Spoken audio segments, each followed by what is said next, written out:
हाँ जी, source port will be a, destination will be, Depend on service. now sequence number and acknowledgement number, how they are used we will discuss it. Look here, अब देखो यार, जब TCP 3-way handshake होता है तो sequence number और acknowledgement number अलग तरीके से काम करते हैं, और जब एक्चुअल डेटा सेंड होता है तो सीक्वेंस नंबर और एक्नॉलेजमेंट नंबर अलग तरीके से काम करते हैं। सीक्वेंस नंबर का एक्चुअली काम क्या है, ये बताना कि कितना डेटा रिसीव हो चुका है। सीक्वेंस नंबर का काम क्या है, ये बताना कि कितना डेटा रिसीव हो चुका है। देखो 3-वे हैंडशेक क्या होता है ये बाद में बताऊंगा, पहले ये बता रहा हूं कि 3-वे हैंडशेक में सीक्वेंस नंबर कैसे यूज होता है। फाइन, लेट्स से एक यूजर है, ये सर्वर है। फाइन, ये सबसे पहले कौन सा पैकेट भेजता है, सिन। लेट्स से सिन पैकेट्स में इसने सीक्वेंस नंबर क्या भेजा अपना 0, और एक्नॉलेजमेंट नंबर भी क्या भेजा 0। अब इस सर्वर को क्या देना है, इसको एक्नॉलेजमेंट। एग्री, क्या सीक्वेंस नंबर भेजा था इसने 0। अब ये सीक्वेंस नंबर है सर्वर का अपना, और साथ ही साथ एक्नॉलेजमेंट नंबर क्या है, एक्नॉलेजमेंट नंबर क्या है 1। समझ में आया एक्नॉलेजमेंट नंबर 1 कैसे आया।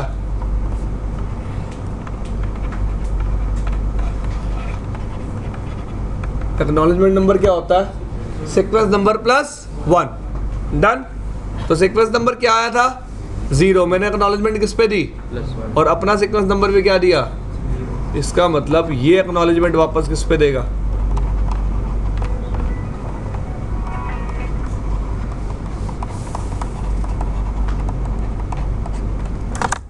सीक्वेंस नंबर 1 और एक्नॉलेजमेंट नंबर भी सीक्वेंस नंबर का 1 कर दिया उसने। एक्नॉलेज 1 क्या था, सिन पैकेट का सीक्वेंस नंबर क्या था 0, दूसरे पैकेट का सीक्वेंस नंबर क्या है। डन। तो 3-वे हैंडशेक में हमेशा जो आपका इंक्रीमेंट होता है वो +1 से होता है। किससे इंक्रीमेंट होता है, +1 से। एग्री, इतनी बात समझ में आई सबको। अब आफ्टर 3-वे हैंडशेक क्या सेंड होगा, अब एक्चुअल डेटा या फिर actual information that will be related to HTTP। तो लेट्स से ये कंप्यूटर सेंड कर रहा है डेटा, सीक्वेंस नंबर क्या है 1, एक्नॉलेजमेंट नंबर भी क्या है 1। लेट्स से एग्जांपल ले रहा हूं मैं सिर्फ, और डेटा का साइज क्या है,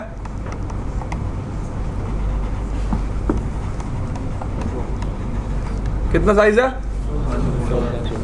तो इस डेटा की जब एक्नॉलेजमेंट आएगी ना, एक्नॉलेजमेंट किस पे आएगी, किस पे आएगी, तो इस सेंटर को पता चल जाएगा कितना बाइट ऑफ डेटा सेंड हो चुका है 1400 बाइट्स। कितने बाइट ऑफ डेटा सेंड हो चुका है 1400 bytes. This thing is clear. तो 3-वे हैंडशेक में तो +1 होता रहता है एक्नॉलेजमेंट नंबर, लेकिन जब भी डेटा सेंड होगा, जब भी क्या सेंड होगा डेटा, तो एक्नॉलेजमेंट नंबर क्या होगा, डेटा का साइज +1, क्योंकि सीक्वेंस नंबर क्या बताने के लिए काम आता है कि कितना अमाउंट ऑफ डेटा रिसीव हो चुका है। क्लियर भाई, कोई प्रॉब्लम किसी को, एनी इश्यूज। हाँ जी माजिद, कोई प्रॉब्लम।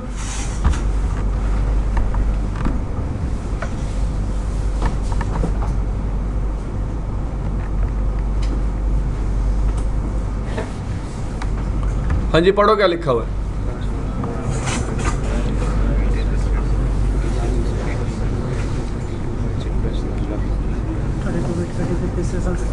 देखो कितना डेटा मैंने सेंड कर दिया या फिर कितना सामने वाले को रिसीव हो गया, एक ही बात है।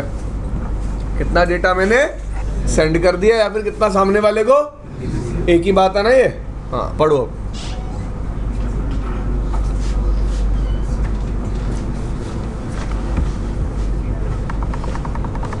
रुक जाओ यार, आप पढ़ो ना।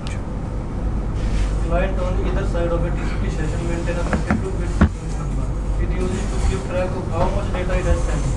The sequence number is included on each transmitted packet and acknowledged by opposite host as an acknowledgement number to inform the sending host that the transmitted data was received successfully.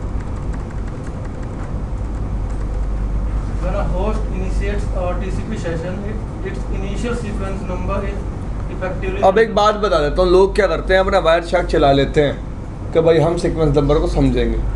भाई कभी भी वायर शार्क में वो actual sequence number show नहीं करता। वो क्या दिखाता है हमेशा आपको? Relative sequence number. तो यार प्लीज़ सीक्वेंस नंबर का कंसेप्ट वायर शार्क से मत बनाना, ठीक है? जैसा मैं आपको बता रहा हूँ, इट्स लिटरली लाइक दिस। आप गूगल पे पढ़ सकते हो, कहीं भी चेक कर सकते हो। अगर आप वायर शार्क खोल के बैठ जाओगे तो कंफ्यूज कौन होगा? आप लोग, मैं नहीं। ठीक है जी, चलो आगे लिखा भी हुआ है इसने, देखो। When a host initiates a TCP session, its initial sequence number is effectively random. It may be any value between 0 and 4 billion. 4 billion समझ में आया? सीक्वेंस नंबर की लेंथ क्या है? 32 बिट। तो कितना बड़ा हो सकता है सीक्वेंस नंबर? 0 से लेके 2 to the power 32 minus 1। Agree? अब however protocol analyzers like Wireshark will display relative sequence number and acknowledgement number in place of actual values. These numbers are relative to this is as it is much easier to keep track of relatively small and rather than। अब क्या कह रहा है? देखो actual sequence number ये है जो wire पे सेंड हुआ है F6LC6CB, बट उसके लिए रिलेटिव सीक्वेंस नंबर क्या दिखा रहा है? 0 दिखा आपको?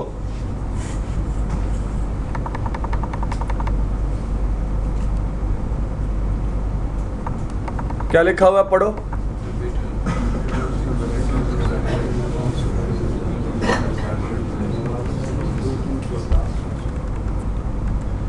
We can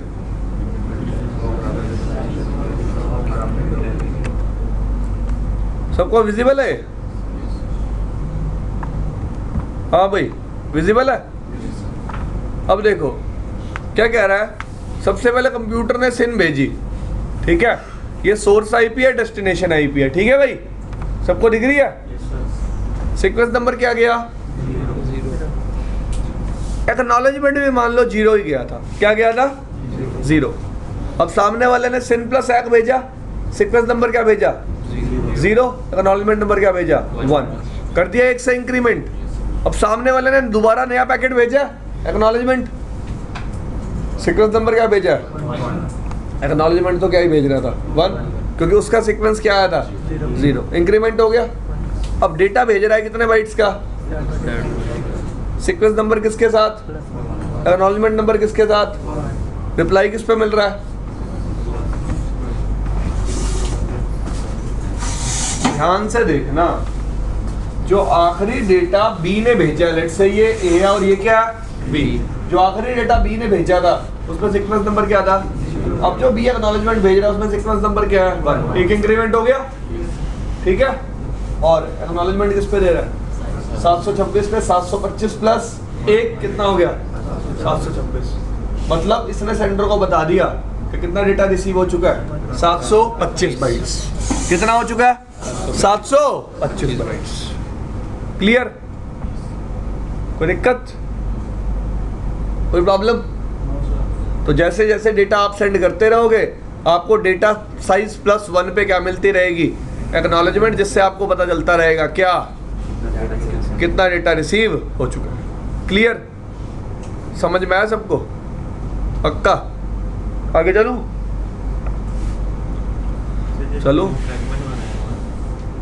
1200 और 300 तो पहले में 1200 एक एक्नॉलेजमेंट जाएगी, दूसरे में 1500 एक जाएगी। अब एक बात और, टीसीपी में सेगमेंट बनते हैं, फ्रेगमेंट आईपी हेडर से होता है, तो वहाँ आइडेंटिफिकेशन नंबर काम करेगा, वहाँ सीक्वेंस नंबर काम नहीं करेगा। हाँ जी, ठीक है भाई। फ्रेगमेंटेशन कौन परफॉर्म करता है?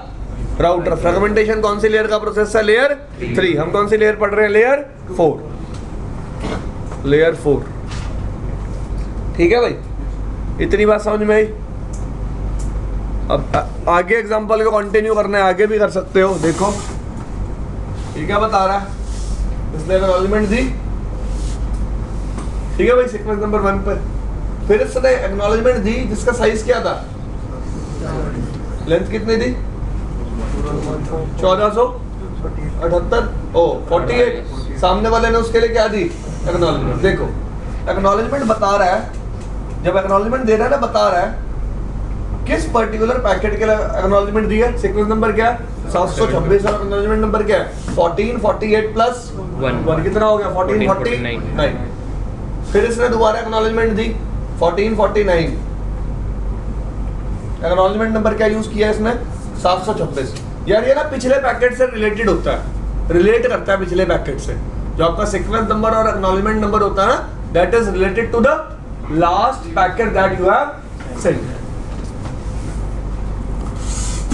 तो बेसिकली मैंने आपको मतलब समझा दिया। हाँ जी पूछो। पुराने पैकेज को देख के कि उसमें नंबर जो बढ़ गया वो बार बार रिपीट करेगा। बिल्कुल भाई, ये बार बार रिपीट कर रहा है, आप देख भी सकते हो।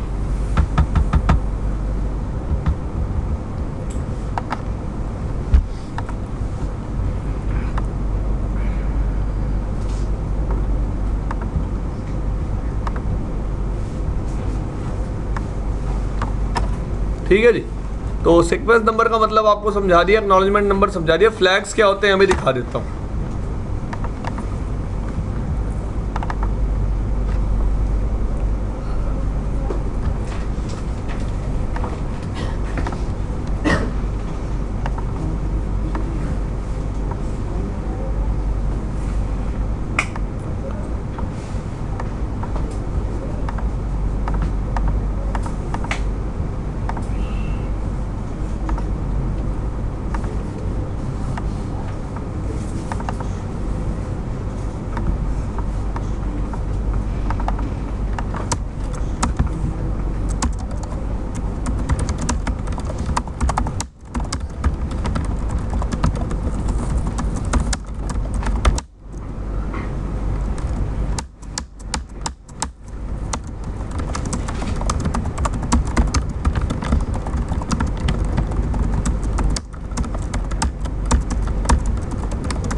हो रहा है पिंग?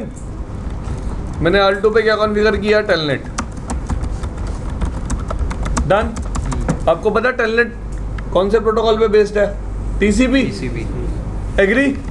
तो सबसे पहले 3 वे हैंडशेक होगा, उसके बाद क्या फॉर्म होगा,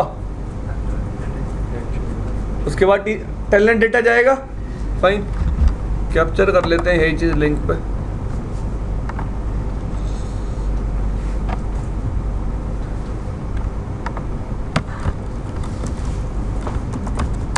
ट्वेल्व 0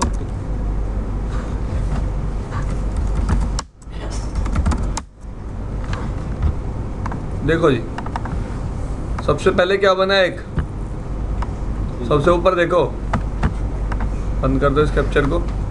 सबसे पहले क्या बना है, एक 3 वे हैंडशेक, उसके बाद क्या गया आपका टेलनेट डेटा। क्लियर भाई?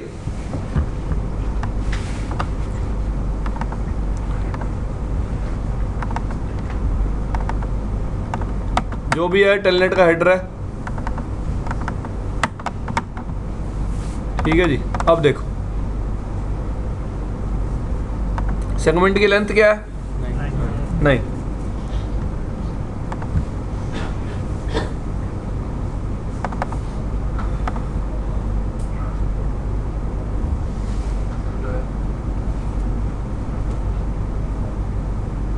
यार, इसमें मैं सीक्वेंस नंबर कैप्चर नहीं कर सकता क्योंकि मैंने आपको बताया था ये कैसे सीक्वेंस नंबर यूज करता है, रिलेटिव सीक्वेंस नंबर। ठीक है भाई,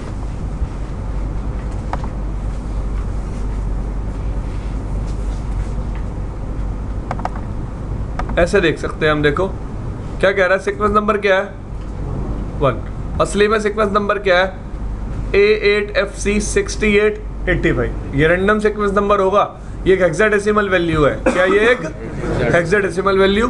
अब नेक्स्ट सीक्वेंस नंबर 10 का क्या मतलब है, साइज ऑफ डेटा क्या है 9 + 1 10।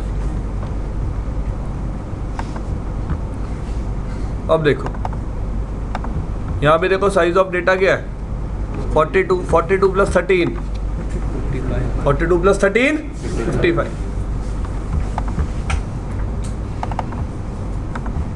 यहाँ भी देखो साइज ऑफ डेटा क्या है, 12 plus 1 12 + 1 13 13। यहाँ भी देखो size of data 3, sequence number 55 + 3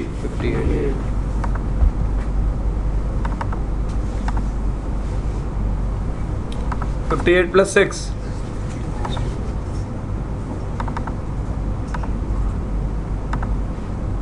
ये तो एक्नॉलेजमेंट्स है। ठीक है जी। अब यहाँ देखें कहीं, जैसे ये देखो ये डेटा गया और ये क्या आई है, एक्नॉलेजमेंट। देखो 12.2 ने 12.1 को डेटा भेजा। अब सीक्वेंस नंबर क्या था, एक्नॉलेजमेंट नंबर, और साइज ऑफ डेटा क्या था 12। एक्नॉलेजमेंट किस पे आ रही है, 79 पे। सही है ना भाई, सही है नहीं है? दोबारा वेरीफाई करो। देखो ये डेटा गया, सीक्वेंस नंबर क्या यूज हो रहा था, 67 साइज ऑफ डेटा क्या था 12। ठीक है, नेक्स्ट सीक्वेंस नंबर का मतलब है सामने वाला किस एक्नॉलेजमेंट नंबर पे रिप्लाई करेगा। 79 किस पे रिप्लाई किया, 79 79। बात समझ में आई? हाँ जी तो आगे दिखा देता हूँ, दोबारा देख लो। लेट्स से डेटा गया था, 1 ने 2 को भेजा, सीक्वेंस नंबर क्या है 28। एक्नॉलेजमेंट किस पे आएगी 29 पे। क्लियर भाई, समझ में आ गया? होप सो आया होगा। अब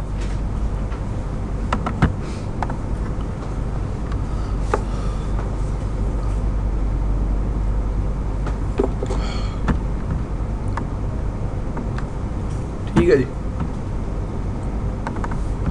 सॉरी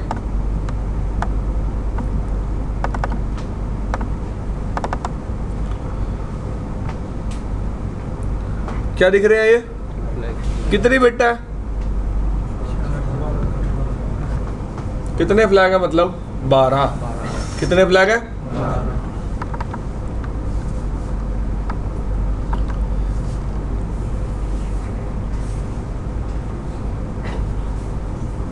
ठीक है भाई। देखो टोटल वैसे 16 बिट है। टोटल कितने बिट है 16। पहले 3 बिट क्या है रिजर्व्ड, चौथे बिट को मैंने कभी यूज किया ही नहीं, नंस लिखा हुआ है ना, नॉट सेट। अब 12 बिट यूज हुई है कैसे, एक बिट क्या है CWR। आपको नहीं पढ़ना CWR क्या होता है, आपको नहीं पढ़ना ECN इको क्या होता है, आपको नहीं पढ़ना अर्जेंट बिट क्या होती है, छोड़ दो इसको। अगली बिट क्या होती है एक्नॉलेजमेंट, उसके बाद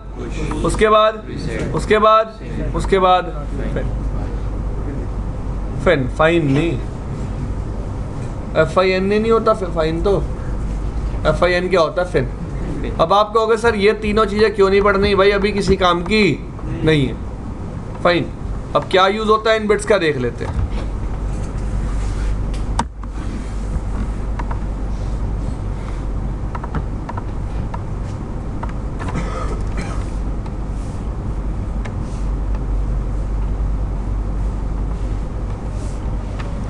देखो ये कौन सी बिट है, एक्नॉलेजमेंट बिट। ये कब ऑन जाती है, जब राउटर क्या सेंड कर रहा होता है, एक्नॉलेजमेंट। कोई भी डिवाइस एक्नॉलेजमेंट सेंड कर रहा होता है। पुश फ्लैग कब ऑन होता है, जब कोई भी डेटा पुश होता है या फिर कोई डेटा क्या होता है सेंड, तब पुश फ्लैग क्या होता है ऑन।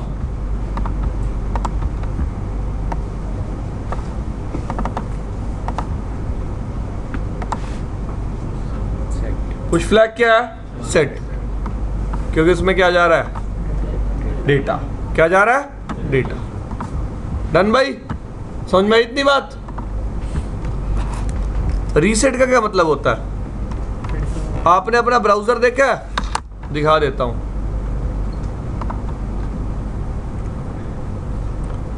कई बार आप क्या करते हो ब्राउजर में, कौन सा बटन दबा देते हो, रीलोड बटन दबाने से सेशन क्या हो जाता है रीसेट होने का मतलब होता है दोबारा फॉर्म होगा सेशन। TCP 3-वे हैंडशेक दोबारा होगा, TCP 3-वे हैंडशेक दोबारा होगा। नेक्स्ट कौन सा आता है, रीसेट तो पढ़ा दिया। सिन का मतलब क्या है, सिंक्रोनाइजेशन बिट। ठीक है जी, क्या मतलब है सिन बिट का, बात करेंगे अभी। फिन का मतलब क्या है? कनेक्शन को क्या कर देना? फिनिश। कनेक्शन को क्या कर देना? फिनिश। जब आप अपने ब्राउजर में क्लोज टैब दबा देते हो तो कनेक्शन क्या हो जाता है? फिनिश। अब सारी बात यह है सिन बिट का मतलब क्या है। सिन बिट का मतलब जानने के लिए मैं यहां आ जाता हूं, पैकेट कैप्चर पे। ठीक है जी, तो आपको सबको दिख रहा है यहाँ सिन बिट, उसके बाद क्या दिख रहा है? Acknowledgement. सिन प्लस सेक, उसके बाद एक्नॉलेजमेंट। तो स्टार्टिंग में 3 वे हैंडशेक का बेनिफिट क्या है? वरना डेटा तो मैं डायरेक्ट भी भेज सकता था। तो सबसे पहले 3 वे हैंडशेक में जो चीज नेगोशिएट होती है दैट इज एमएसएस। क्या नेगोशिएट होता है? एमएसएस। चलो,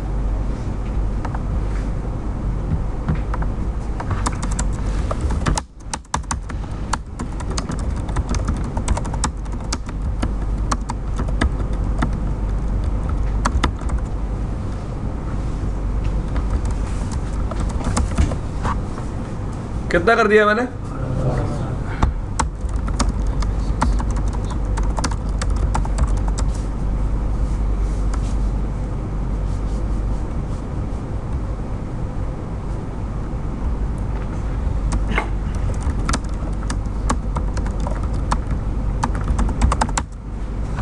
ठीक है, एमएसएस कितना कर दिया एंड पे? 1200।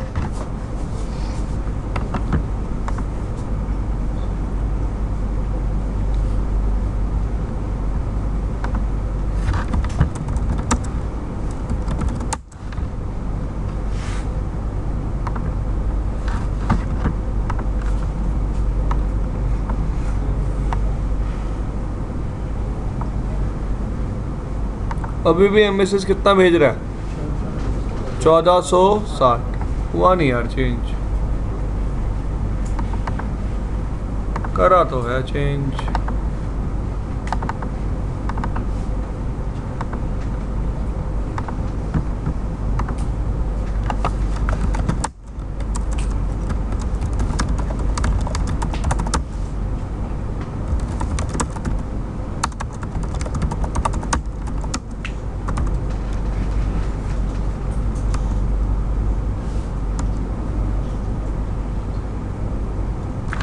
लिखा हुआ है ना?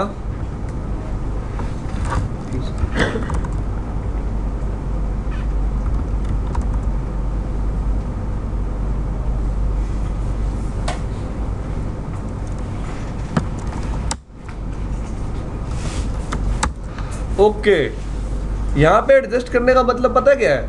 ये पर्टिकुलर इस इंटरफेस से इससे बड़ा सेगमेंट बना के भेजेगा नहीं, बट नेगोशिएट तो कर सकता है ना। नेगोशिएट तो कर सकता है। एक्चुअली यार स्टार्टिंग में ना हर कंप्यूटर सामने वाले कंप्यूटर को पता क्या बोलता है कि मैं इतना बड़ा सेगमेंट सेंड कर सकता हूँ, क्या तुम रिसीव कर सकते हो? तो अपना सेगमेंट का साइज क्या बता रहा है? Maximum 1460 bytes. 1460 बाइट कैसे? 1460 बाइट्स प्लस 20 बाइट का आईपी हेडर, 20 बाइट का टीसीपी हेडर, टोटल कितने हो गए? 1500 बाइट। एमटीयू कितना होता है? 1500 बाइट्स। एग्री? अब सामने वाला भी क्या बोल रहा है कि मेरा कितना बड़ा सेगमेंट होगा? 1460 बाइट। तो कंप्यूटर ए बोल रहा है यस आई विल रिसीव। ऐसे है देखो, there are two computers, computer A and computer B. Computer A is saying to computer B that I will be forwarding what size of segment? 1460. Computer B is agreeing on the same thing, and computer B is also saying what amount of data I will be sending, 1460, and computer A is agreeing on the same thing. Clear भाई? समझ में आई इतनी बात सबको कि दोनों कितना बड़ा सेगमेंट भेजेंगे, इस चीज को नेगोशिएट करते हैं, पहली चीज। दूसरी चीज जो नेगोशिएट होती है वो क्या होती है? Window size. Now what is window size? तो आपकी बुक में जितना दिया हुआ है आपको पढ़वा देता हूं। विंडो साइज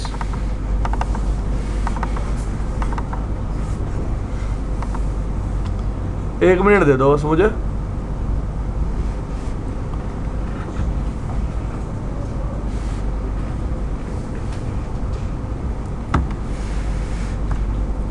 दिख रहा है विंडो साइज?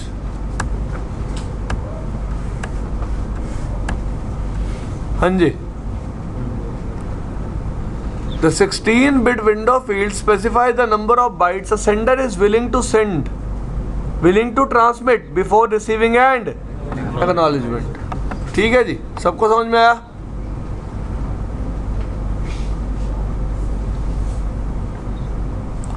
सबको समझ में आया? Window field specify the number of bytes a sender is willing to transmit before receiving an acknowledgement from the receiver. तो दोनों अपना विंडो साइज बताते हैं एक दूसरे को। हाँ भाई, मैं इतना ट्रैफिक सेंड करने के बाद तुझे एक्नॉलेजमेंट दूंगा, तू इतना ट्रैफिक सेंड करने के बाद मुझे एक्नॉलेजमेंट दियो। क्लियर भाई? सो ये काम होता है आपका टीसीपी 3-वे हैंडशेक में। एक तो आपका विंडो साइज पता चल जाता है दोनों कंप्यूटर्स को एक दूसरे का, और दोनों को क्या पता चल जाता है? एमएसएस। इतना काम होने के बाद वो एक्चुअल क्या सेंड करते हैं? डेटा। एक्चुअल का सेंड करते हैं? डेटा। डन भाई? तो समझ में आया सबको कि टीसीपी फ्लैग कैसे काम, टीसीपी हेडर कैसे काम करता है? फाइन।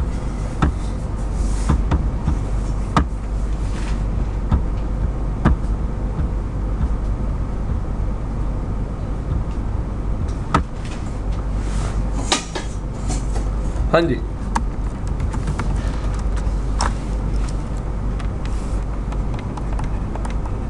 टीसीपी हेडर के बाद आ जाते हैं हम एक नए टॉपिक पे, जिसका नाम क्या है?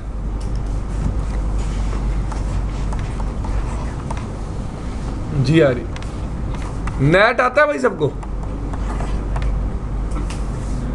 हाँ भाई, सबको एक नेट का प्रैक्टिकल करें पहले छोटा सा, फिर चलेंगे किस पे? जीआरई। ठीक है भाई? देखो भाई, अब सबको पता है अगर ये क्या है, ये क्या है मेरे राउटर, तो जितने भी यूज़र होंगे मेरी लैन में, उन सबको इंटरनेट को रीच करने के लिए ट्रैफिक को क्या करना पड़ेगा? नेट क्यों करते हैं सबको पता है? क्योंकि इंटरनेट पे कभी भी प्राइवेट एड्रेसेस अलाउड नहीं होते, सिर्फ क्या अलाउड होते हैं? Public addresses. तो मेरे एज राउटर क्या परफॉर्म करते हैं? नेटिंग। मतलब प्राइवेट एड्रेसेस को किस में ट्रांसलेट कर देते हैं? पब्लिक एड्रेसेस में। होप सो आपको समझ में आया होगा। तो मैं आपको एक बेसिक नेट कॉन्फ़िगर करके दिखा देता हूँ।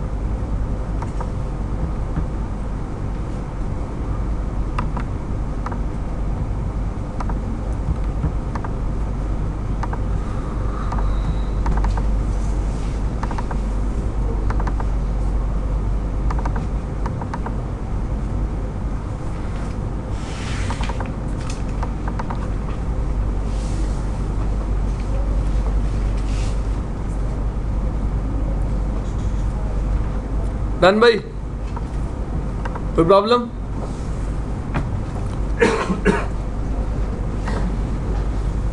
डायग्राम दिख रहा है भाई सबको?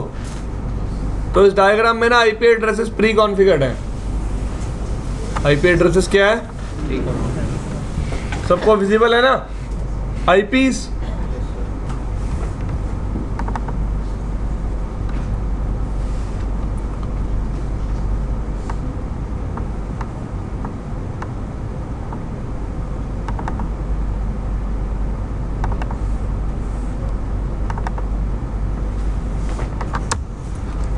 सबसे पहले आईपीएस दिखा देता हूँ। यूजर की आईपी क्या है?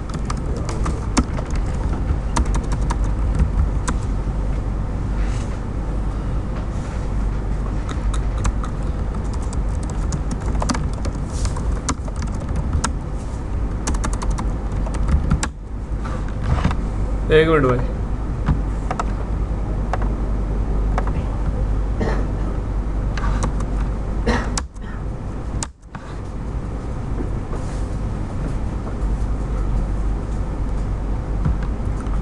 ठीक है? ये वाला ऑन कर लिया, इसको भूल जाओ भी टनल बनल जो लिख रखा है। ठीक है भाई? रब भी कर दिया मैंने।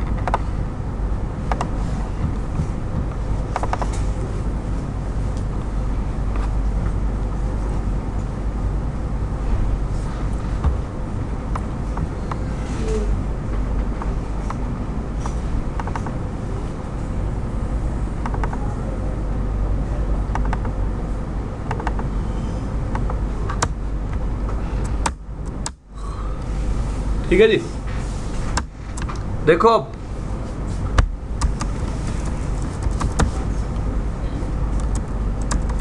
Show IP interface brief exclude 10.1.1. Done भाई। Show IP interface brief exclude 10.1.1. और वैन इंटरफेस पे IP क्या है 200.20.20.1.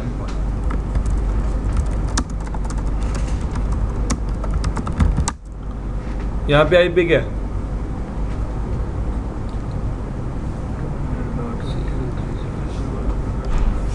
तो इसको 3 नेटवर्क्स के बारे में पता है, 200 के नेटवर्क के बारे में, 201 के नेटवर्क के बारे में और 8.8.8 के बारे में।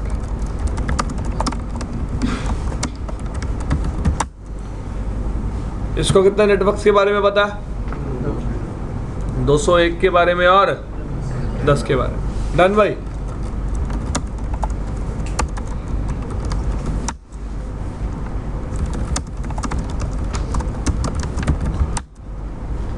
इसके पास अपनी IP है, दोनों यूजर के पास देखो एक के गेटवे है, इसके पास 10.1.1.10 है और यूजर 2 के पास क्या है 10.1.2.10। अब मेरा कंसर्न क्या है, लेट्स से मैं पिंग करता हूँ यहाँ से 8.8.8 को, हो रहा नहीं हो रहा, अनरीचेबल आ रहा है। अनरीचेबल मतलब इसके गेटवे के पास कोई राउट नहीं है, इसके गेटवे के पास कोई राउट नहीं है। तो हम क्या करते हैं, एज राउटर को क्या देते हैं हमेशा, एक याद करो क्या देते हैं, default route pointed towards ISP. Sorry ISP router को बंद ही कर दो अब आप, इसकी जरूरत नहीं है हमें। IP space interface 3/1। ठीक है जी। नेक्स्ट थिंग, नेट कॉन्फ़िगर करना है, interface FA0/0 IP nat inside, interface serial 3/0 IP net outside. सबसे पहले नेट कॉन्फ़िगर करने के लिए क्या बनानी पड़ती है, ACL परमिट क्या करना पड़ता है अपने नेटवर्क्स। तो मैं यहाँ क्या परमिट कर देता हूँ, एनी के कोई भी सोर्स हो, सोर्स क्या हो कुछ भी, क्योंकि हमें कमांड लिखनी है ना, IP nat inside source list 10 interface serial 3/0 over. मतलब क्या इस कमांड का, उस सारे ट्रैफिक को नेट कर देना जो इनसाइड से आए, जिसका सोर्स किस में मैच हो, ACL नंबर 10 में, किस इंटरफेस में नेट कर देना 3/0। डन भाई। सिमिलर वे में किस पे नेट कॉन्फ़िगर करेंगे, बेंगलोर वाले राउटर पे IP nat Inside. IP nat Outside. IP access list permit any, IP nat inside source list 10 interface 3/1.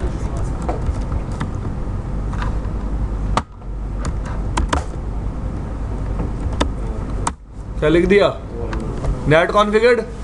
Net configure होते ही यूजर 1 किसको पिंग करने लग जाएगा 8.8.8 को। डन। और यूजर 2 भी किसको पिंग कर रहा है 8.8.8 को। अब देखो कैसे,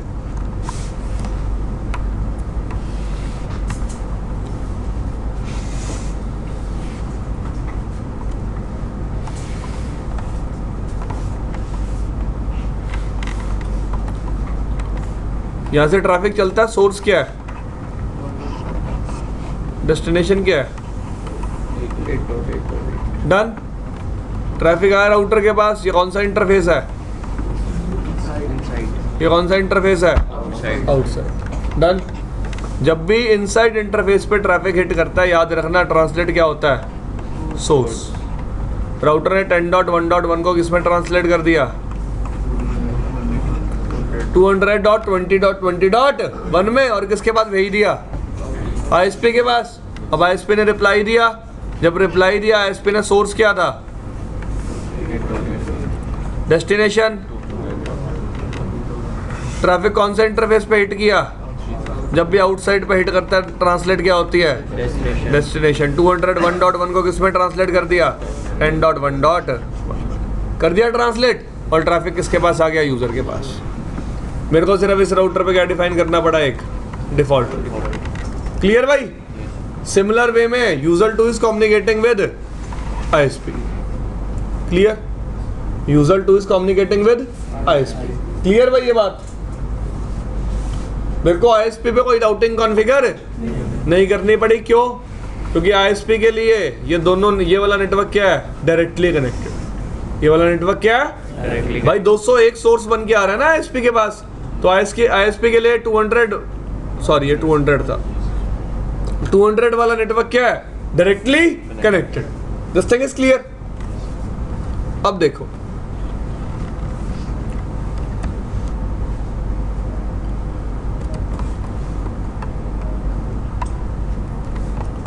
तो ये चीज बहुत क्लियर हो गई कि ये दोनों यूजर इंटरनेट को एक्सेस कर सकते हैं, ठीक है, बाय यूजिंग नेट। बट मेरा कंसर्न क्या है कि अगर इन दोनों साइट्स को आपस में कम्युनिकेट करना है तो किस तरीके से करेंगे? याद रखना, इंटरनेट पे कोई भी ट्रैफिक जाएगा उसमें आईपीस कैसी होनी चाहिए? पब्लिक। अगर उसमें आईपीस क्या है? प्राइवेट, तो ट्रैफिक क्या हो जाएगा? क्योंकि इंटरनेट पे प्रेजेंट डिवाइसेस को कभी भी प्राइवेट नेटवर्क्स की इंफॉर्मेशन नहीं होती। एग्री? तो लेट्स से अगर आप यहाँ से ट्रैफिक भेजना चाहते हो 10.1.1 से किसके पास? 10.1.2.1 के पास। तो जैसे ही ट्रैफिक डिफॉल्ट रूट के थ्रू इसके पास फॉरवर्ड तो हो जाएगा, लेकिन ये ट्रैफिक को क्या कर देगा? ड्रॉप। क्योंकि ना इसको ये वाले नेटवर्क के बारे में पता है, ना इसको ये वाले नेटवर्क के बारे में पता है। एग्री? दिखाऊं आपको?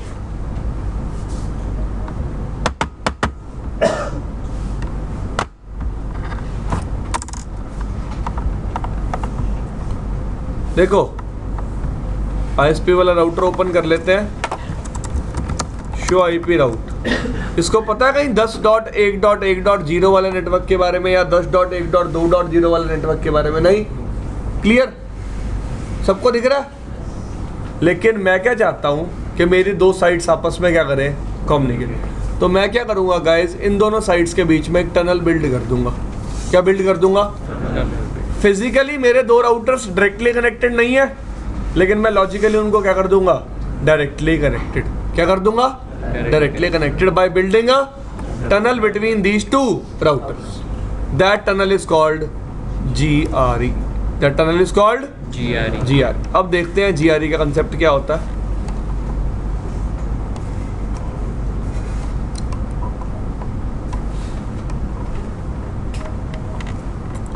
तो इन दोनों के बीच में मैं क्या फॉर्म करने वाला हूं? अब एक टनल। अब टनल क्या होता है गाइस? टनल एक लॉजिकल इंटरफेस है। क्या? एक लॉजिकल इंटरफेस। डन। अब एक बात बताओ, मैंने दो राउटर्स को लॉजिकली कनेक्ट कर लिया एक टनल से। डन? या R1 या R2 कैसे कनेक्ट कर लिया? लॉजिकली। किससे? एक टनल से। फिजिकल पाथ अभी भी क्या है? यही है, लेकिन लॉजिकली कैसे कनेक्ट कर लिया? एक टनल से। अब इंटरफेस नंबर कुछ भी हो सकता है दोनों एंड पे, एक जगह 1 एक जगह 2। एग्री? लेकिन मुझे जो आईपीस यूज करनी पड़ेंगी वो सेम सबनेट की यूज करनी पड़ेंगी। यहाँ क्या यूज करूंगा? 12.1। यहाँ क्या यूज करूंगा? 12.2। भाई देखो, दो डिवाइसेस को आप फिजिकली कनेक्ट करो या लॉजिकली कनेक्ट करो, दोनों एंड्स पे सेम सबनेट का आईपी यूज करना पड़ेगा। एग्री? दोनों एंड्स पे सेम सबनेट का आईपी यूज करना पड़ेगा। अब कंसर्न क्या है यार, यहाँ पे ध्यान से देखो।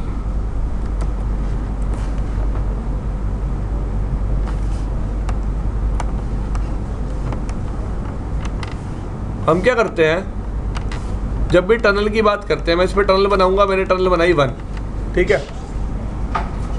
अब टनल को आईपी क्या दिया?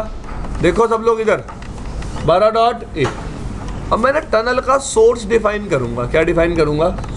सोर्स क्या डिफाइन करूंगा? अपने इंटरफेस की आईपी। ये क्या है? ये क्या है, ये क्या है, डॉट वन। तो सोर्स क्या हो जाएगा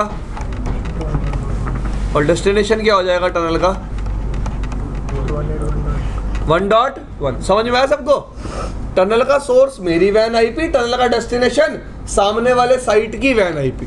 अभी बताऊंगा इससे क्या होगा, इतना समझ लो पहले। यहाँ भी क्या बनाऊंगा, एक tunnel interface, number can be same, number can be different also. मैंने क्या यूज कर लिया, डिफरेंट, फाइन। मैंने आईपी क्या यूज करी टनल की, 12.2। मैंने टनल का सोर्स क्या यूज किया, 201.1। टनल का डेस्टिनेशन क्या यूज किया, 200.1। डन भाई, इतनी चीज क्लियर है सबको। अब होगा क्या, मैंने दो राउटर्स को कैसे कनेक्ट कर दिया गाइस, अब लॉजिकली यहाँ आईपी क्या दे दिया, यहाँ का आईपी क्या दे दिया। राउटर एक एंट्री बना लेगा कि 12 का नेटवर्क किससे कनेक्टेड है, टनल से। जैसे फिजिकल इंटरफेस पे आप आईपी देते हो, राउटर राउटिंग टेबल में एक एंट्री बना लेता है कि ये पर्टिकुलर नेटवर्क इस फिजिकल इंटरफेस से कनेक्टेड है, यस और no. In a similar way, जैसे ही आप लॉजिकल इंटरफेस पे आईपी दोगे, राउटर क्या करेगा, एक राउटिंग टेबल में क्या बना लेगा, एंट्री कि ये इंटरफेस किससे कनेक्टेड है, टनल से। डन। और ये राउटर भी बना लेगा कि 12 का इंटरफेस किससे कनेक्टेड है, टनल से। ठीक है भाई, इतनी कहानी खत्म। अब एक नॉर्मल सी बात बता रहा हूँ, याद रखना। क्या है बात, राउटर राउटिंग टेबल चेक करता है ट्रैफिक को फॉरवर्ड करने के लिए। अब दो चीजें होंगी, राउटर ने राउटिंग टेबल चेक करी, डेस्टिनेशन आईपी के लिए लुकअप किया राउटिंग टेबल में। पहला केस क्या बनेगा कि जो एग्जिट इंटरफेस राउटिंग टेबल में मिलेगा वो फिजिकल होगा। क्या होगा? और दूसरा केस क्या बनेगा, जो एग्जिट इंटरफेस राउटिंग टेबल में मिलेगा वो क्या होगा, लॉजिकल। लॉजिकल मतलब टनल, लॉजिकल मतलब टनल। अब देखो, जब भी आपका एग्जिट इंटरफेस फिजिकल होगा,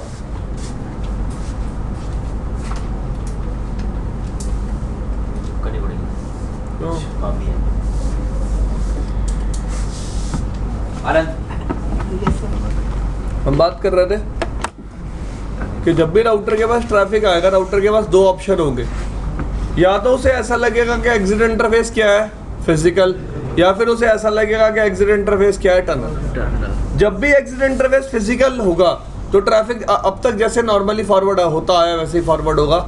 लेकिन जब भी एग्जिट इंटरफेस क्या होगा, टनल। लेट्स से मैंने दोनों राउटर पे टनल इंटरफेस बना लिया, दोनों राउटर पे टनल सोर्स और डेस्टिनेशन डिफाइन कर दिया। मैंने R1 या R1 मान लो, इसको क्या मान लो, R। मैंने इस पे लिखा पिंग 12.2। अब राउटर क्या करेगा, 12 का नेटवर्क देखेगा राउटिंग टेबल में किससे कनेक्टेड है, टनल इंटरफेस से। अब जब भी पिंग करेगा राउटर, पिंग मतलब कौन सा ट्रैफिक हो गया,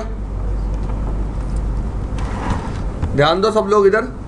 पिंग मतलब कौन सा ट्रैफिक हो गया, ICMP। सोर्स क्या रहेगा पिंग में, 12.1। एग्जिट इंटरफेस की आईपी, किसकी आईपी, यार समझो ना, ये R1 है, ये टनल बनाई है आपने, ये R2 है, ये 12.1 है, 12.2 है। तुम पिंग किसको कर रहे हो, 12.2 को, एग्री। तो सोर्स में क्या आएगा, 12.1, एग्जिट इंटरफेस की आईपी। भाई किससे कनेक्टेड है 12 का नेटवर्क, टनल से ना। तो टनल इंटरफेस की आईपी किस में आएगी, सोर्स में, क्योंकि एग्जिट इंटरफेस आईपी किस में आती है, सोर्स में। ये ट्रैफिक बन गया। पर अब राउटर को दिखा कि भाई एग्जिट इंटरफेस क्या है, टनल। मतलब अगर इस ट्रैफिक को ऐसे ही फॉरवर्ड कर दिया, ये तो ISP ड्रॉप कर देगा, एग्री।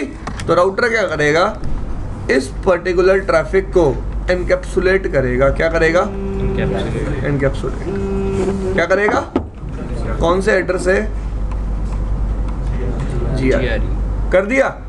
GRE से एनकैप्सुलेट करने के बाद इस पर्टिकुलर ट्रैफिक पे एक नया हेडर लगाएगा। एक नया क्या लगाएगा, IP हेडर, जिसमें सोर्स क्या होगा, टनल का सोर्स, और डेस्टिनेशन क्या होगा, टनल का डेस्टिनेशन। सोर्स क्या होगा, टनल का सोर्स, और डेस्टिनेशन क्या होगा, टनल का डेस्टिनेशन। और इस ट्रैफिक को अपने इसी फिजिकल इंटरफेस से बाहर भेज देगा, ISP के पास आएगा। ISP कौन सा IP हेडर चेक करेगा, जो नए वाला लगाया, एग्री। इस IP हेडर में एड्रेसेस कौन से हैं, पब्लिक। इसका मतलब आईएसपी को हमेशा कौन से आईपीस विजिबल होंगे? पब्लिक आईपीस को चेक करके आईएसपी ट्रैफिक किस तक फॉरवर्ड कर देगा? डेस्टिनेशन तक। किस तक फॉरवर्ड कर देगा? डेस्टिनेशन तक। एग्री? जब ट्रैफिक डेस्टिनेशन पे रिसीव होगा, ठीक है, तो इस इंटरफेस पे रिसीव होगा। चलो मैं कलर चेंज कर देता हूं, ये विजिबल है यहाँ। इस इंटरफेस पे रिसीव होगा। अब इस इंटरफेस पे जो ट्रैफिक रिसीव हो रहा है, डेस्टिनेशन आईपी क्या आ रही है? 201.1। ये इंटरफेस कहेगा ये ट्रैफिक तो मेरे लिए है, और इस ट्रैफिक को आगे ओपन करेगा। इस पर्टिकुलर आईपी हेडर में जो प्रोटोकॉल फील्ड में वैल्यू होगी वो होगी 47। क्या होगी? 47। जैसे ही वैल्यू देखेगा ना 47, इसे पता चल जाएगा ये एक्चुअल ट्रैफिक नहीं है, ये ट्रैफिक किसका है? किसका है? जीआरई का। मतलब इस आईपी हेडर के ऊपर जो हेडर एनकैप्सुलेटेड है वो किसका है? जीआरई। जीआरई हेडर ओपन करेगा तो उसे पता चलेगा जो अंदर ये इंफॉर्मेशन है, इट कैन बी IPv4 और इट कैन बी IP, तो इसे पता चलेगा इंफॉर्मेशन कैसी है? IPv4। एग्री? फिर ये कौन सा आईपी हेडर ओपन करेगा? एक्चुअल आईपी हेडर, जो ट्रैफिक आपके यूजर ने सेंड किया है, जो भी हमने सेंड किया है। पता चलेगा एक्चुअली में 12.2 के लिए ट्रैफिक आया और कौन सा ट्रैफिक है? ICMP traffic. क्लियर? तो इस तरह से जहाँ से ट्रैफिक सेंड होगा वहाँ पे एनकैप्सुलेशन होगी, जहाँ पे ट्रैफिक रिसीव होगा वहाँ पे डीकैप्सुलेशन होगी। एनकैप्सुलेशन का मतलब जीआरई हेडर को ऐड करना और आईपी हेडर को ऐड करना, और डीकैप्सुलेशन का मतलब दोनों को क्या करना? रिमूव करना। दोनों को क्या करना? रिमूव करना। इतना समझ में आया सबको? आगे चलूं? सर वो जीआरई के लिए वो प्रोटोकॉल 47 हमेशा फिक्स रहेगा? भाई एचटीटीपी के लिए पोर्ट नंबर 80 फिक्स रहता है ना, वैसे ही जीआरई के लिए प्रोटोकॉल नंबर क्या रहेगा? फिक्स 47। क्लियर भाई? देखो बहुत आसान है इनके बीच में टनल बनाना, ध्यान से देखना।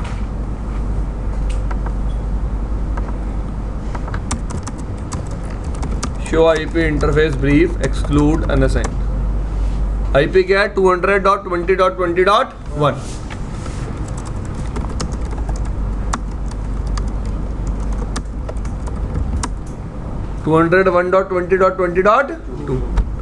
तो मैं पहले दिल्ली वाले राउटर पे आ जाता हूँ, ठीक है?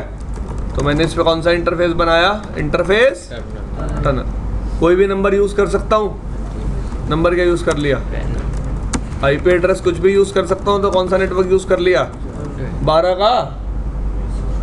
का कोई भी यूज कर सकता था वैसे, ठीक है? सबसे पहले क्या डिफाइन किया? Tunnel source. अब टनल सोर्स एक आईपी भी हो सकता है और टनल सोर्स एक इंटरफेस भी हो सकता है। तो एक जगह क्या यूज कर लेते हैं?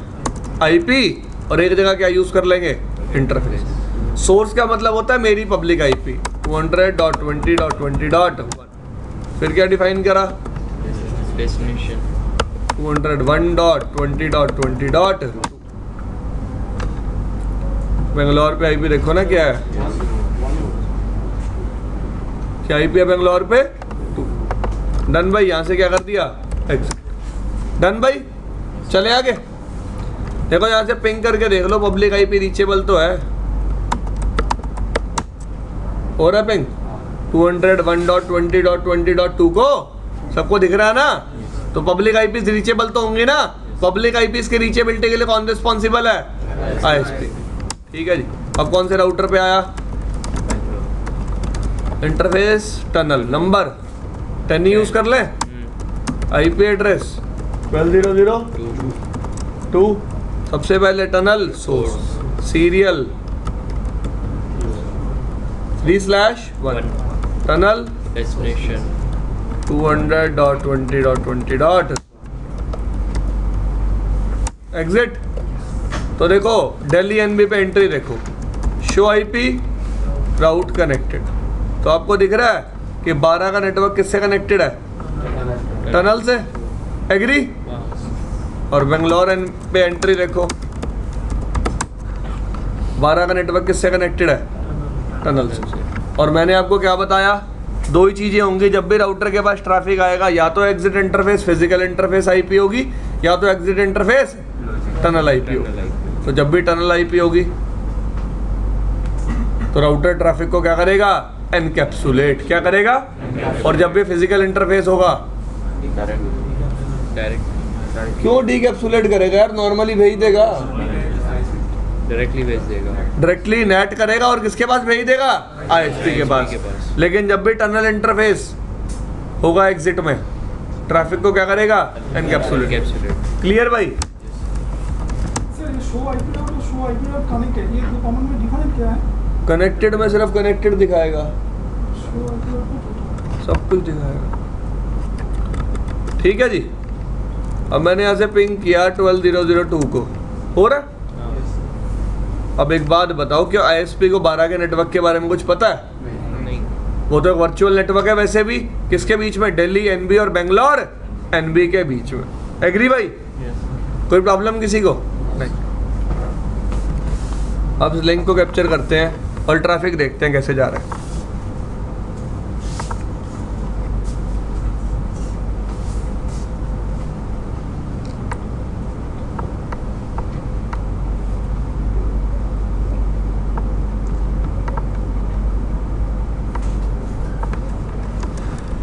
कितनी बार पिंग भेजी मैंने?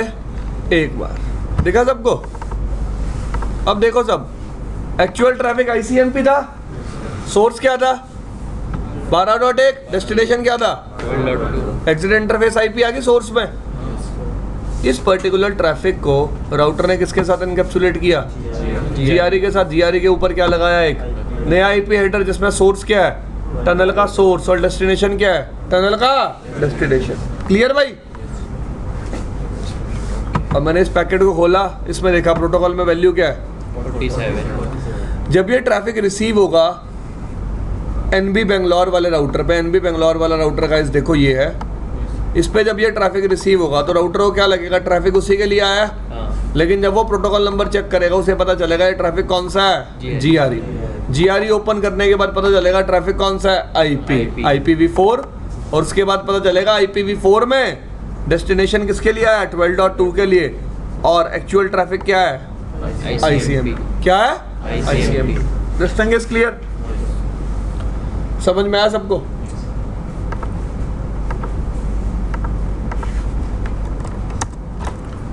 इसका मतलब जो दो राउटर सेपरेटेड थे सर्विस प्रोवाइडर से, अब दोनों लॉजिकली क्या हो चुके हैं, कनेक्टेड। कनेक्ट हो चुके हैं। एक एंड पे आईपी क्या है, 12.1। दूसरे एंड पे आईपी क्या है, 12.2। और दोनों आपस में पिंगेबल भी है। एग्री? अब यहाँ पे एक लैन है और यहाँ पे भी क्या है, एक लैन। कम्युनिकेशन कराना है, कैसे होगा? पहला तरीका स्टैटिक राउटिंग, इस पे इसकी लैन के लिए राउट दे दो, इस पे इसकी लैन के लिए राउट दे दो। एग्री? तो स्टैटिक राउट कैसे देंगे, देखो ध्यान से।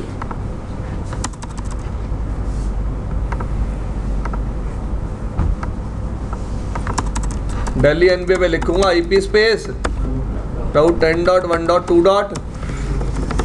यही तो लैन है सामने वाले की। नेक्स्ट ऑफ 12.0.0.2 भाई टनल वाली आएगी ना नेक्स्ट ऑफ तो। एग्री? और बेंगलोर पे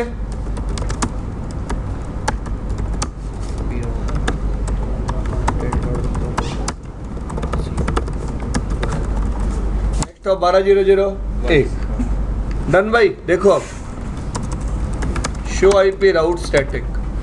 अब राउटर को पता है कि भाई जब भी इस नेटवर्क पे जाना है नेक्स्ट हॉप क्या है 12.0.0.2। अब 12.0.0.2 को कैसे रीच करना है, 12 का नेटवर्क तो क्या है, कौन से इंटरफेस से, मतलब जब भी 12.0.0.2 पे जाने की ये बात करे ट्रैफिक को एनकैप्सुलेट कर देना। ट्रैफिक को क्या कर देना, एनकैप्सुलेट। क्लियर? सबको समझ में आया? देखो अब मैंने इस यूजर से पिंग भेजा 10.1.2.1 के लिए, किसके लिए,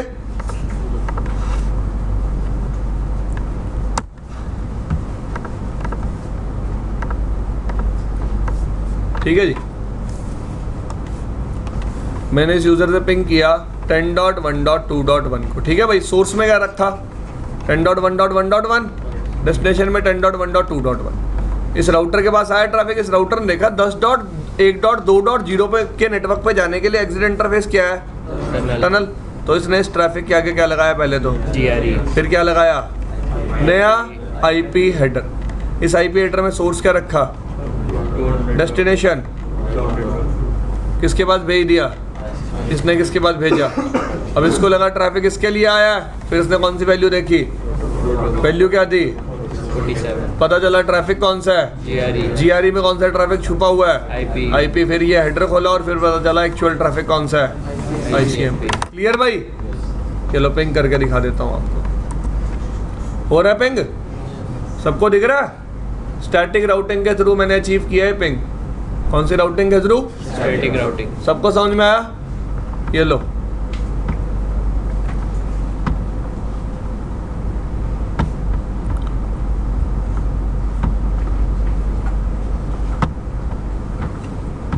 ये देखो 10 डॉट, ये बंद कर दो एक बार, ये भी बंद करो।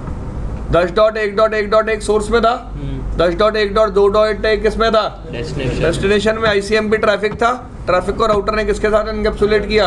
GRE के ऊपर क्या लगाया अपना? एक नया IP हेडर। क्लियर भाई? कहाँ गया था? नीचे। ओके, फॉलो करवा लेते उनको भी अपने को। फीस फूस तो दे दूंगा, फॉलो तो करो मुझे। सच बता तूने ऐसा कितने लोगों के साथ किया है? मैं ही मिला तेरे को फॉलो करवाने के लिए भी। चलो देखो, ये समझ में आया ट्रैफिक एनकैप्सुलेट होने वाला फंडा? कि जब भी एग्जिट इंटरफेस टनल दिखेगा राउटर को, राउटर ट्रैफिक को क्या कर देगा? एनकैप्सुलेट। अब जो काम मैंने स्टैटिक राउटिंग से किया, आप वो डायनेमिक राउटिंग से भी कर सकते हो। Instead of configuring static routing, मैं यहाँ कोई राउटिंग प्रोटोकॉल भी चला सकता था। क्या चला सकता था? Routing protocol. ठीक है जी। तो राउटिंग प्रोटोकॉल तब चला के दिखाऊंगा जब राउटिंग प्रोटोकॉल को ही पढ़ा दूंगा। अभी क्या चला के दिखाइए? सिर्फ static routing. This thing is clear? इतना समझ में आया सबको कि मेरी दो साइट्स भी अब कम्युनिकेट कर सकती हैं ओवर इंटरनेट। तो GRE is a type of VPN। GRE क्या? एक तरह का VPN। सबको समझ में आया? आगे चले? चलो भाई।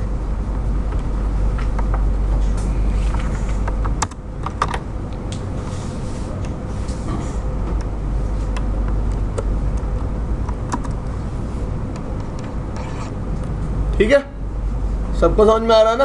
हाँ भाई। और इंदम दा कोई प्रॉब्लम? पक्का? चलो देखो भाई,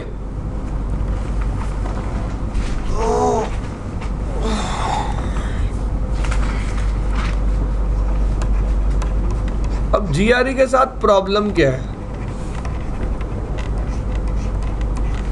GRE ना actually point two point tunnels form करती है। क्या फॉर्म करती है? Point two point tunnels. ठीक है, GRE क्या फॉर्म करती है? Point two point tunnels. मतलब लेट्स से मेरे पास 3 साइट्स हैं, मुझे 3 साइट्स को कनेक्ट करना है। तो एक टनल ये हो गई इन 2 साइट्स को कनेक्ट करने के लिए, एक टनल बनानी पड़ेगी इन 2 साइट्स को कनेक्ट करने के लिए। फाइन, एक टनल बनानी पड़ेगी इन दोनों को कनेक्ट करने के लिए। तो 3 साइट को कनेक्ट करने के लिए कितने टनल बनानी पड़ी?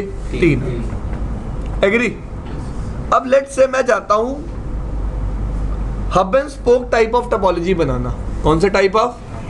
Hub and spoke. चलो एग्जांपल लेते हैं, छोटा सा बात करते हैं, रियल टाइम हिट करते हैं थोड़ा सा। कितने लोगों को पता है इस बारे में?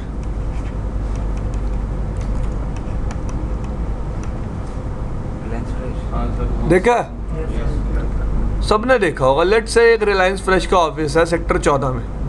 ठीक है, ये एक और ऑफिस है सेक्टर 15 में, फिर सेक्टर 16 में, फिर सेक्टर 17 में। ठीक है, अब इनका एक मेन ऑफिस भी है। कहाँ पे? DLF में, जहाँ पे क्या रखे हुए इन्होंने अपने सर्वर्स।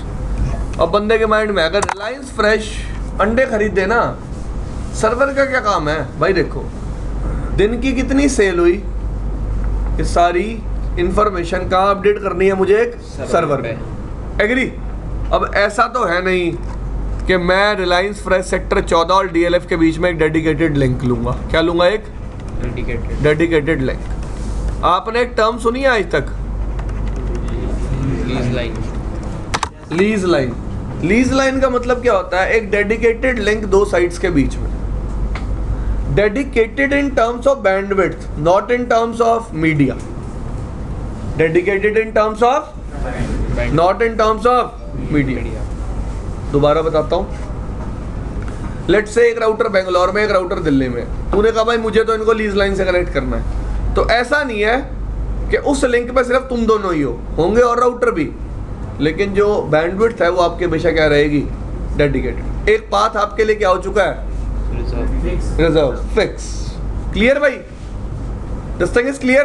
तो मैं एक तार बिछा दूंगा कहां से? बेंगलोर से दिल्ली तक, लेकिन वो क्या पड़ेगी? बहुत ही कॉस्टली। क्या पड़ेगी? और ऐसा नहीं है तुम आज बोलोगे तो तुम्हारे लिए आज तार बिछेगी, तार पहले ही बिछी हुई है, तुम्हें सिर्फ एक क्या मिल जाएगा? कनेक्शन। क्या मिल जाएगा? कनेक्शन। इतनी बात समझ में आई?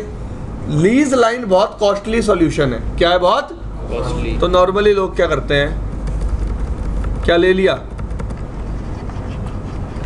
आईएसपी से इंटरनेट कनेक्शन। अब आईएसपी से इंटरनेट कनेक्शन लेते ही पब्लिक आईपी इसकी रीचेबिलिटी अपने आप हो गई। तो लेट्स से ये पब्लिक आईपी कौन सी है? ये क्या है? ये क्या है? 30. ये क्या है? ये क्या है? 50.1। अब सबको सर्वर पे इंफॉर्मेशन को अपडेट करना है, एग्री? तो इस डीएलएफ वाले राउटर को कितनी टनल बनानी पड़ेंगी? एक तो रिलायंस फ्रेश सेक्टर 14 के साथ, एक सेक्टर 15 के साथ, एक सेक्टर 16 और एक सेक्टर 17 के साथ। और लेट्स से यहाँ पे ऐसे ही 5000 साइट्स होती तो कितनी टनल्स बनानी पड़ती? 5000। तो जो नंबर ऑफ टनल्स की कॉन्फ़िगरेशन है मेरी मेन साइट पे, हब साइट पे, वो बहुत ज़्यादा है। तो मैं इस डीएलएफ वाली साइट को क्या बोल लेता हूँ? हब। Hub. इन सबको क्या बोल लेता हूँ? स्पोक्स। क्या बोल लेता हूँ? स्पोक्स। अगर हम लीज लाइन भी लेते तो फिर भी सिंगल लेनी पड़नी थी इंडिविजुअल लीज लाइन लेनी पड़ती सबके बीच में। हाँ जी, 5 लीज लाइन्स। ठीक है, इतनी चीज समझ में आई? अब कितनी टनल्स बनानी पड़ी 4 साइट से कनेक्ट करने के लिए? 4। और मैं कह रहा हूँ वैसे ही अगर 500 साइट होती तो 500 टनल बनती, 5000 साइट होती तो नंबर ऑफ जो टनल इंटरफेसेस आप राउटर पे कॉन्फ़िगर कर रहे हो वो क्या हो जाते? बहुत ज़्यादा। पहली बात। दूसरी बात, जो नंबर ऑफ नेटवर्क्स आएंगे राउटिंग टेबल में वो भी तो बहुत ज़्यादा हो जाएंगे। एक बात तो, अगर 4 टनल चलेंगे तो कितने नेटवर्क आएंगे? 4। 50 चलेंगी तो 50. 60 चलेंगे तो 500 चलेंगे तो 1000 चलेंगे तो 1000। बात खत्म। क्योंकि सारे डायरेक्टली कनेक्टेड नेटवर्क होंगे। यस और नो? एग्री? तो जैसे नंबर ऑफ टनल्स इंक्रीज होंगी, नंबर ऑफ स्पोक्स इंक्रीज होंगे, मेरी राउटिंग टेबल का साइज भी बढ़ता जाएगा। इस प्रॉब्लम को रिजॉल्व करने के लिए सबसे पहली प्रॉब्लम क्या है? अगर आप ध्यान से समझो, जैसे जैसे नंबर ऑफ स्पोक्स बढ़ते जाएंगे वैसे वैसे मेरी number of tunnels hub router पे बढ़ती जाएंगी।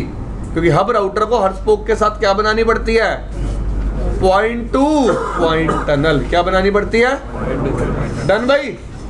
This thing is clear. अब सबसे पहली प्रॉब्लम तो ये आई। अगली प्रॉब्लम क्या आई? जैसे ही कोई नया स्पोक ऐड होगा हब पे दोबारा कॉन्फ़िगरेशन करनी पड़ेगी। जैसे कोई नया क्या होगा? स्पोक ऐड, हब पे भी तो टनल बनानी पड़ेगी ना एक और। तो दूसरी प्रॉब्लम क्या है कि जैसे कोई स्पोक ऐड होगा हब पे दोबारा क्या करनी पड़ेगी? Configuration. Done. Next thing, spoke to spoke communication possible है, लेकिन वाया हब। तो अगर 10,000 स्पोक हैं, सारे बात करना चाहते हैं आपस में, किसके वाया बात करेंगे? तो हब की तो लग गई भाई। एग्री? तो इन प्रॉब्लम्स को रिजॉल्व करने के लिए हमने एक GRE की एक्सटेंशन बनाई जिसको हम बोलते हैं DM VPN। क्या बोलते हैं? DM VPN। देखो GRE कैसा VPN है? Point two point, point two point. अब आप कहोगे सर आप GRE के लिए VPN टर्म क्यों यूज कर रहे हो? VPN stands for virtual private network. VPN का मतलब क्या होता है? अपने प्राइवेट ट्रैफिक को कैरी करवाना ओवर पब्लिक इंफ्रास्ट्रक्चर। किसको कैरी करवाना? अपने प्राइवेट ट्रैफिक को ओवर पब्लिक इंफ्रास्ट्रक्चर। अगर आप देखो मैं ओवर इंटरनेट अपना प्राइवेट ट्रैफिक तो सेंड कर रहा था, उसको एनकैप्सुलेट करके सेंड कर रहा था ना। किसे सेंड कर रहा था? उसको एनकैप्सुलेट करके। क्लियर? कौन सा ट्रैफिक सेंड कर रहा था? और प्राइवेट ओवर पब्लिक नेटवर्क। लेकिन आईएसपी को इसके बारे में पता ना चले, इसलिए मैंने ट्रैफिक को क्या कर दिया था? एनकैप्सुलेट। क्या कर दिया था? Encapsulate. This thing is clear. अब देखो आगे।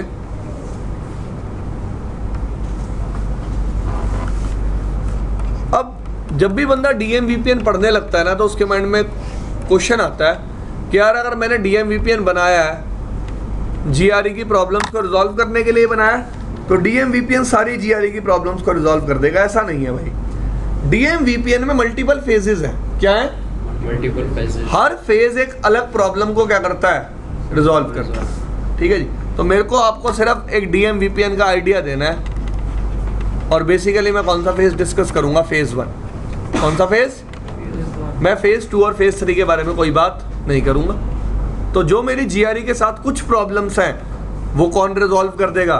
लेकिन सारी प्रॉब्लम्स फेज 1 भी रिजॉल्व नहीं कर पाएगा। तो फेज 1 में क्या आएगा? इस फेज 1 पे जाने से पहले बात कर लेते हैं जीआरई में क्या क्या आएगा। सॉरी, डीएम वीपीएन में क्या आएगा? डीएम वीपीएन में आएगा दो चीजें। एक आएगा मल्टी पॉइंट जीआरई और दूसरा आएगा एनएचआरपी। मल्टी पॉइंट जीआरई किस पे काम करता है? एनएचआरपी पे। अभी आपको थोड़ी देर में पता चल जाएगा कैसे। ठीक है जी, अभी समझा दूंगा। क्लियर? अब लेट्स से ये कौन है? ये कौन है? ये कौन है? स्पोक 2। फाइन। बीच में कौन है? एसबी। ये पब्लिक आईपीज है। ये क्या है? Public IP. ठीक है, पब्लिक आईपीज आपस में रीचेबल होंगी। तो फेज 1 के केस में आप क्या करते हो गाइस? आप ना स्पोक से हब के लिए एक point two point tunnel define करते हो। कैसी टनल? Point two point. मतलब टनल का सोर्स क्या होगा? डेस्टिनेशन। यहां पे टनल का सोर्स क्या होगा? और डेस्टिनेशन। डन। लेकिन हब पे हम कैसी टनल बनाते हैं? कैसी टनल बनाते हैं? Multi point. क्लियर भाई? दोबारा बात कर रहे हैं। स्पोक पे कैसी टनल बनाएंगे? Point two point. लेकिन हब पे कैसी टनल बनाएंगे? अब डिफरेंस क्या होता है पॉइंट टू पॉइंट और मल्टी पॉइंट टनल में? देखो, जो भी आपकी पॉइंट टू पॉइंट टनल होगी उसमें डेस्टिनेशन डिफाइंड होगी। क्या डिफाइंड होगी भाई? देखो, जब मैंने बोला ये serial link point two point link होता है, एक एंड से ट्रैफिक निकलेगा, दूसरा एंड उसे पता है कहाँ जाना है। एग्री? कोई तीसरा एंड प्रेजेंट होता है उस पर? नहीं। तो मैंने जब डेस्टिनेशन ही डिफाइन कर दी, तो ये स्पोक हमेशा ट्रैफिक भेजेगा ही किसको? अब को। अब आप कहोगे सर कौन से ट्रैफिक की बात कर रहे हो? भाई मैं उस ट्रैफिक की बात कर रहा हूँ जो एनकैप्सुलेट होगा। जो क्या होगा? एनकैप्सुलेट होने के बाद ट्रैफिक हमेशा किसके पास जाएगा? और ये स्पोक भी एनकैप्सुलेट करके ट्रैफिक किसको भेजेगा? और इन दोनों स्पोक्स को पता है ना ट्रैफिक को कैसे एनकैप्सुलेट करना है, क्योंकि इन्हें टनल का सोर्स भी पता और इन्हें टनल की डेस्टिनेशन भी पता है। लेकिन मैंने हब पे टनल कैसी बनाई है? Multi point. Multi point interface का मतलब क्या होता है कि मैं कभी भी इस इंटरफेस के साथ क्या डिफाइन नहीं कर सकता? डेस्टिनेशन। क्या डिफाइन नहीं कर सकता? डेस्टिनेशन। अब बंदे के माइंड में क्वेश्चन आता है कि यार जब डेस्टिनेशन डिफाइन ही नहीं कर सकता, तो इस हब को पता कैसे चलेगा कि इस स्पोक के पास कैसे जाना है और इस स्पोक के पास? भाई देखो, मेरा कंसर्न क्या है, लेट्स से आपने क्या किया? टनल बनाई। क्या बनाई? टनल। ध्यान से देखना। अब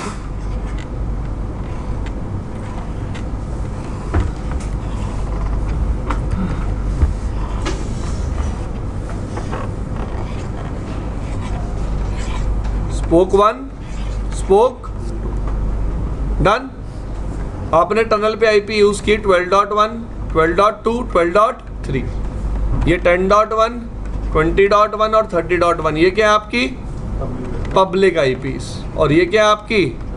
टनल आईपीस। कौन सी आईपीस? तो आपने इस स्पोक को बता दिया है, क्या बता दिया कि जब भी ट्रैफिक एनकैप्सुलेट करके भेजना हो सोर्स क्या होगा और डेस्टिनेशन क्या होगा। इस स्पोक को भी बता दिया आपने, जब भी ट्रैफिक एनकैप्सुलेट करके भेजना सोर्स क्या होगा और डेस्टिनेशन क्या होगा 10.1। एग्री। अब प्रॉब्लम है हब के साथ, क्योंकि हब पे मैंने टनल कैसी बनाई है, मल्टी पॉइंट।